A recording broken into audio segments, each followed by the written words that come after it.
আসসালামু আলাইকুম, welcome to GDS team. তো আজকের যে টপিক খুবই সিম্পল টপিক, বাট কিছু কিছু টাইমে কাস্টমারের জন্য অনেক ইম্পর্টেন্ট একটা টপিক। বিশেষ করে স্ক্রিনে যে ফোনটা দেখতে পাচ্ছেন, এটা স্যামসাং লেটেস্ট একটি ফোন এবং অলরেডি এটা আপডেট করা। তো অলরেডি আপডেট করা, আমরা যদি ইসে আসি, আমরা এটার যদি আমরা আপনার স্ক্রিন থেকে যদি আমরা সরাসরি দেখি যে এটার বর্তমান কত ভার্সন দেওয়া আছে এবং এভরিথিং আর কি, তাইলে কিন্তু আমরা খুব সহজেই কিন্তু আমরা এটা ক্লিয়ার হয়ে যাব। কিভাবে দেখেন, আমরা সেটিংয়ে গেলাম, যাওয়ার পরে আমরা যদি আসি প্রথমত এটার মডেলে, তো বিশেষ করে কোন ধরনের ক্লায়েন্ট আপনার কাছে আসবে আমি জাস্ট এটা আপনাদের একটু উদাহরণ দিয়ে দিই। যেমন দেখেন, অলরেডি এটা আপডেট করা ইউআই 5.0 দিয়ে, অ্যান্ড্রয়েড ভার্সন 13, আর এটা কিন্তু লাস্ট প্যাচ হচ্ছে ডিসেম্বরের 22। তো দেখতে পাচ্ছেন এটার কিন্তু আপনার লেটেস্ট একটি ফার্মওয়্যার দেওয়া এবং আপডেট দেওয়া। তো এখন দেখেন মেন যে বিষয়টা সেটা হচ্ছে এই ফোনটা আমরা কিন্তু অন্য যে স্যামসাং ফোন আছে, আপনি যদি ইসে যান সরাসরি কিন্তু আপনি ইসের থেকে সেটিং থেকে সরাসরি কিন্তু আপনি এনাবল করে নিতে পারবেন। আপনার যে ইয়ে আছে, আপনার কল সেটিং থেকে সরাসরি কিন্তু এনাবল করে নিতে পারবেন। কিন্তু আপনি যদি সরাসরি আপনি এটাতে যান, আপনি কিন্তু এনাবল করে নিতে পাচ্ছেন না। কিভাবে আমি দেখাই। যখনই আপনি আপডেট করে ফেলবেন অলরেডি, তখনই আপনার যে প্রবলেমগুলো ফেস করবেন, এই যে 3 ডটে আসলেন, ডায়াল প্যাডে যায় সেটিংয়ে গেলেন, এখানে কিন্তু রেকর্ডের কোনো অপশনই পাবেন না। দেখেন এখানে রেকর্ডের কোনো প্রকার অপশনই পাবেন না। তো এই ফোনগুলা আপনার অটো রেকর্ডিং অথবা আপনার থার্ড পার্টি অ্যাপস দিয়ে অবশ্যই অটো রেকর্ডিং ইউজ করা যায়, কিন্তু যারা ফ্ল্যাগশিপ সেট ইউজ করে তারা অল টাইম চায় থার্ড পার্টি অ্যাপস যেন কম ইউজ করা যায়, এবং বিশেষ করে অটো রেকর্ডারের ক্ষেত্রে সেটের সাথে অ্যাপসটা চাই। তো এই ক্ষেত্রে আপনার বুঝতে হবে এটা কিভাবে আপনি করবেন। তো প্রথমত আপনার যেটা করতে হবে, আপনার সরাসরি চলে যাবেন আপনার সেটের সেটিংয়ে। আমরা স্ক্রিনে আপনাদের সুবিধার ক্ষেত্রে দেখাই দিচ্ছি। সরাসরি আমরা চলে যাব সেটিংয়ে যাওয়ার পরে আগে আমরা ইউএসবি ডিবাগিংটা অন করে নেব, ঠিক আছে। আচ্ছা, তো আমরা সরাসরি অ্যাবাউটে চলে আসলাম। অ্যাবাউটে আসার পরে সফটওয়্যার ইনফরমেশন, এখান থেকে বিউজ নাম্বারে ক্লিক করলাম। আমাদের অলরেডি কিন্তু ইয়ে হয়ে গেছে, আপনার এডিবি ডিবাগিং অপশন কিন্তু আমাদের অন হয়ে গেছে। আচ্ছা, এখন আমরা পেছনে চলে আসলাম। আবার পেছনে চলে আসলাম। আসার পরে আমরা যেটা করলাম সেটা হচ্ছে আমরা সরাসরি এখন আমরা পাবো হচ্ছে আমাদের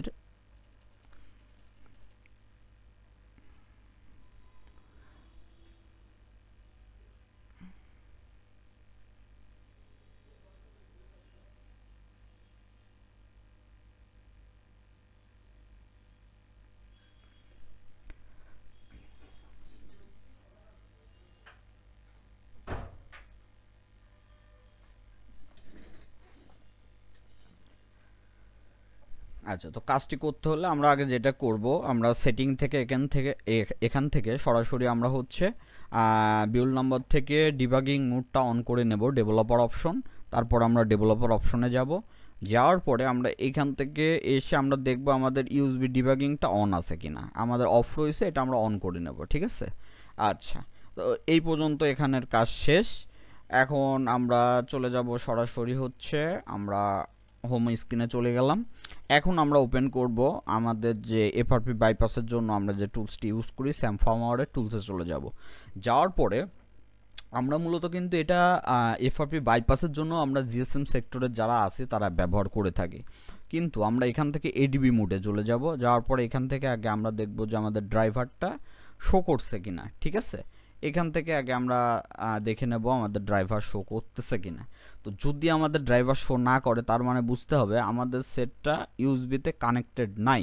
তো আমাদের সেট যেহেতু ইউএসবিতে কানেক্টেড নাই, এখন আগে আমরা ইউএসবিতে সেটটা কানেক্ট করব। এইটা খুবই সিম্পল একটা বিষয়। আমাদের জিএসএম সেক্টরের জন্য আসলে এই ধরনের টিউটোরিয়াল দরকার হয় না, বাট আমাদের জিডিএস টিমের মেম্বারদের জন্য দরকার হয়। কেন বলতেছি, অনেক সময় কাস্টমার আসবে, কাস্টমার এসে এই ধরনের কথা বলবে, তখন আপনারা ওই ফ্ল্যাশ করবেন, রেকর্ডার ফাইল খুঁজবেন, হালাপটেকে অ্যানাবল রেকর্ডারের ফাইল 5 জিবি 6 জিবি এইগুলাতে ফ্ল্যাশ করবেন। এইগুলা যেন কষ্ট করে না করেন। আচ্ছা, এখন এই যে এডিবিতে গেলেন, এই যে ড্রাইভার অলরেডি চলে আসছে। এখন আপনি যেটা করবেন, এই যে এডিবি থেকে চেঞ্জ সিএসসি এখানে ক্লিক করবেন। আচ্ছা, তো এখানে যখনই আপনি ক্লিক করবেন, আপনার সেটে যদি এডিবিতে অ্যালাউ চাই, অবশ্যই আপনাকে এখানে অ্যালাউ দিয়ে দেবেন, ঠিক আছে? অ্যালাউ করে দিলেন। আচ্ছা, তো এখন দেখেন আপনার যেটা বলতেছে এখানে আপনার ফোনের সিএসসি সাপোর্টেড কোনটা কোনটা আছে। হ্যাঁ, এই যে এখানে দেখাই দিছে ইওর সাপোর্টেড সিএসসি। আচ্ছা, এখন আপনি এই দুইটার ভিতরে যে কোনো একটা দিতে পারবেন।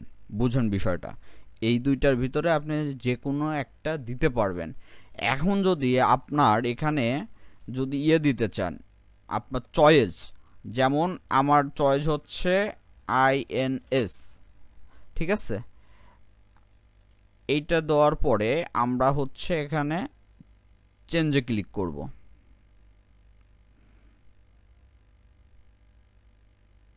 আচ্ছা, এখন সরাসরি আপনার স্ক্রিনে এটা চলে আসবে, দেখতে পাচ্ছেন। আচ্ছা, এখানে ক্লিক ওকে দিবেন। আমার কিন্তু সাপোর্ট যেটা দেখাইছে সেটা কিন্তু আলাদা দেখাইছে, যে এই যে কোনো এই দুইটার ভিতরে যে কোনো একটা সাপোর্টেড। আচ্ছা, এই যে দেখেন চেঞ্জিং ওকে আইএনএস, ঠিক আছে? এই যে এখন এখান থেকে আমরা নো করে দেব। ফোন কিন্তু রিবুট নেবে। তো রিবুট নেওয়ার পরে ফোনটা অন হবে, এবং অন হওয়ার পরে আমরা দেখব যে আমাদের রেকর্ড অপশনটি আসে কিনা। তো অনেক কাস্টমার আপনাদের কাছে স্যামসাংয়ের ফ্ল্যাগশিপ ফোন নিয়ে আসবে, বিশেষ করে S20, নোট 20 আলট্রা, S21। দেখতে পাচ্ছেন আমাদের কিন্তু এখন 3 ডটে ক্লিক করলে অটো কল রেকর্ডের অপশন আমরা পেয়ে যাব। তো আপনারা খুব সহজেই S21 আলট্রা হোক, 2 আলট্রা হোক, যদি আপনাদের সাপোর্টেড থাকে, তাহলে 100% আপনি কাজটি করতে পারবেন। তো আপনারা জাস্ট সিএসসি এইভাবে চেঞ্জ করে আপনারা কাজ করতে পারবেন। আশা করি যারা জানতেন না তাদের জন্য হেল্প হয়েছে, আর যারা জানতেন তারা তো আলহামদুলিল্লাহ জানেন। তো বিষয় হচ্ছে আমার টিউটোরিয়ালগুলো থাকে মূলত যারা জানে না তাদের উদ্দেশ্যে। তো সবাই ভালো থাকবেন, আমাদের জন্য দোয়া করবেন, এবং যারা জিডিএস টিমে জয়েন হইতে চান চাইলে আমাদের হোয়াটসঅ্যাপে নক করতে পারেন। আমাদের এখানে কাজ সরাসরি এবং অনলাইন দুইভাবে শিখতে পারবেন এবং সাপোর্ট পাবেন। সবাই ভালো থাকবেন, আসসালামু আলাইকুম।